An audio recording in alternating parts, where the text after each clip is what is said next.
Hey, lords and ladies, boys and girls, I owe you a book review. I actually finished this one up a little while ago, but been busy, and I just wanted to make sure I had the time to give it the treatment it deserved, because this book was actually pretty darn good. I read A.H. Kim's A Good Family. This one was one of the community picks. You guys decided out of a list of books I gave that this is the one that you wanted me to read, which was surprising a little bit to me because of the fact that we mainly do sci-fi, fantasy, and horror around here. But A Good Family kicked everybody else's butt, so it took me forever just because y'all know I'm working two jobs and trying to fit stuff in. But I finally finished it up and no regrets.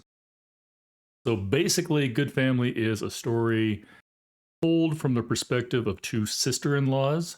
Don't think this is a spoiler because you find out pretty early on one of the sister-in-laws is going to prison and the other sister-in-law is left holding the bag and trying to keep the family together. And it's the usual tale.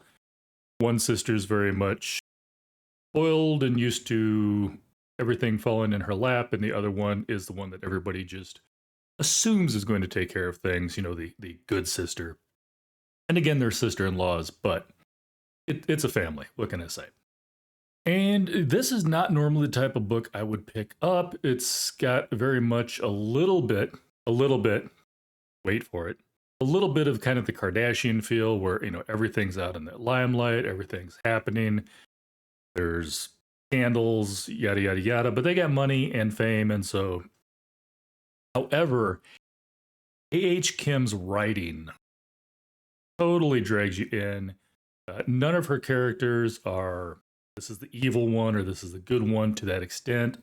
All of them, you find out, have some skeletons in their past. All of them are doing things that they think is for the betterment of not just themselves, but for other people as well.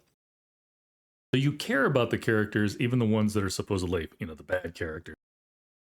And, you know, she just brings it up. You start kind of at the beginning and she just weaves it back and forth. You go back into the past so you get to see a little bit of why they are and, you know, how they got there. And little secrets dropped here and there, always keeping you going forward.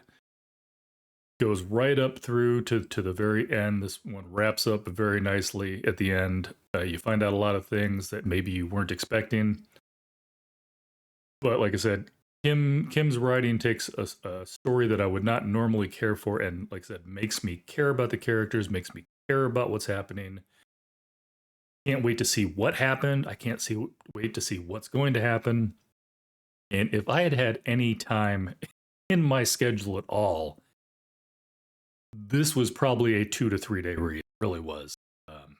Smooth writing, just, I know it's weird because I'm giving it a 4-star. It's mainly because I'm torn between the fact that it's not normally my type of book, which would bring it down a little bit, but that Kim writes so well that I almost have a hard time not giving it a 5. So I put it at a 4. It's right there in the middle.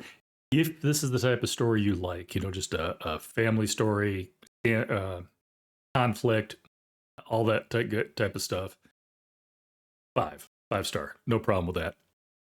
But like I said, even for me, who normally would not pick up this book, I actually picked this book up at, oh yeah, because Kim was actually in town. She did a author event over with, I want to say Lydia Kang, Ascali, and I feel bad because there was a dude there too. I'm sorry, dude.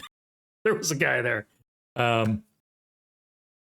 His name's on the tip of my tongue, but I don't want to say it wrong, and it's been a while. I've had this book for a hot minute. But yeah, I picked it up while I was there. It's actually a signed copy. And, you know, finally I'm like, you know, I want to give it a try. Everybody else was, you know, this is a group of authors, and I swear they were all more talking about Kim than anybody else, and I had not heard of her as well. Although, in her defense, Kang and Lee are both local, so that's why I know them. Lydia's actually been on before. But yeah, I do not regret picking this book up at all, even if it's not normally my cup of tea. I absolutely fell in love with Kim's writing, and I'm kind of looking to see what else she has. Anyhow, so again, shout out also to the community who picked this book for me, even though I didn't think they were going to. You guys nailed it on the head again. If you do look, I've got another community poll. It is November 23rd right now. Probably just gonna drop this till next week, but that goes through the end of the month. And you're gonna see what my next pick is. You guys have not steered me wrong yet. So take care. Hope you guys have a bunch of 4 and 5-star reads. And if you haven't picked up anything by H. Kim yet, I would completely suggest it. Even though it's that fantasy, sci-fi, or horror, the woman can just write. It's a good book. Loved it. All right. Catch you later.